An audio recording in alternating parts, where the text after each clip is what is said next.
Nací en un hogar cristiano de cuarta generación, o sea que ya mis tatarabuelos eran cristianos y empecé cantando en el coro de la iglesia, pero cuando comencé en mi adolescencia a escuchar que podía cantar, me empecé a apasionar con esto de ser músico y me apasionó tanto que decidí hacer mi grupo de rock.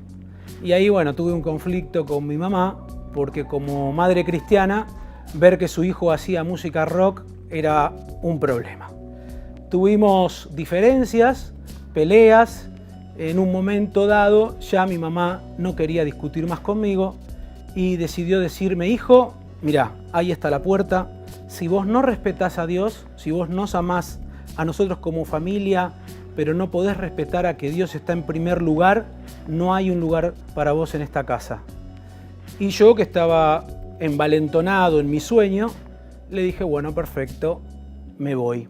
Estuve tocando por toda Latinoamérica, abriendo shows para bandas de rock de Estados Unidos, abriendo espectáculos como el Monster of Rock, con bandas como Megadeth, Queensryche, etcétera, etcétera, etcétera, Marilyn Manson, Rammstein, y las que se puedan imaginar durante muchísimos años.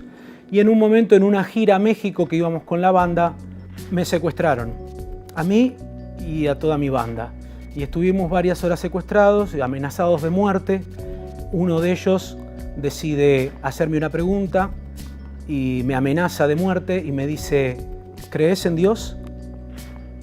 Y yo dentro mío no sabía qué contestar, porque dije: no tengo nada que ver con Dios, estoy del lado contrario de Dios, y este hombre también es un criminal, un secuestrador. ¿Por qué me pregunta eso? Todo eso fue, obviamente, segundos. Y de adentro de mi estómago salió decir sí. Y hasta me asusté cuando le dije sí. Y él me dijo: si me hubieras dicho que no, te hubiera matado. Horas después nos liberaron, pero desde ese momento hasta que logramos llegar al hotel, yo sentía que Dios estaba conmigo.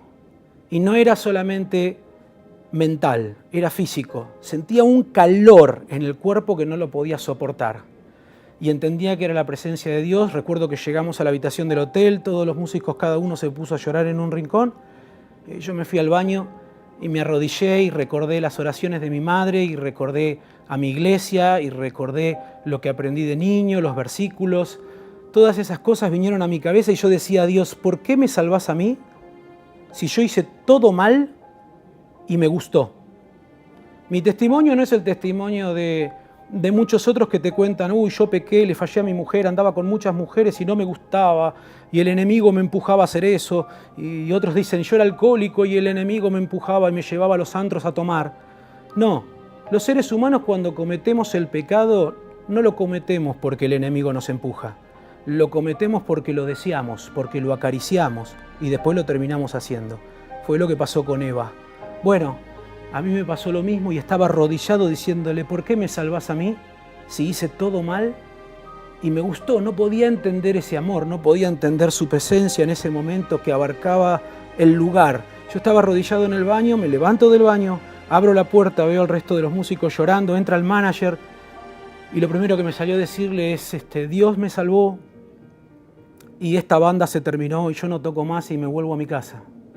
Y después de tantos años de haber vivido de lo que me gustaba y apasionado en lo que me gustaba, estaba tomando una decisión hacia la nada, porque siempre soñé ser músico y nada más que músico, pero sabía que algo más grande que yo estaba cubriendo mi vida.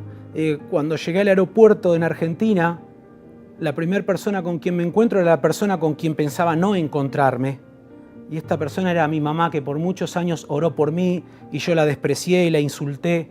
Recuerdo que la vi parada ahí y me acerqué. Ella ya no se encontró con el niño de 17, 18 años que se fue de la casa buscando ser estrella de rock. Se encontró con un adulto, con un tipo grande, todo tatuado. Y no la abracé ni le dije: mamá, te amo. No, la miré y le dije: ¿por qué a mí? Porque yo de alguna manera entendía que mi mamá era como Dios en la casa, era como esa presencia de que ella estaba tan apasionada por Jesús que prefirió dejarme ir antes de que yo me quedara descontrolando y destruyendo toda la casa. Ella me contesta, ¿sabés por qué?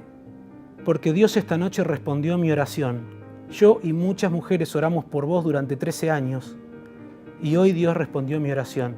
Yo sé en quién deposité mi fe. Y ese es el mensaje que quiero dejarle a todas las madres que están mirando este testimonio.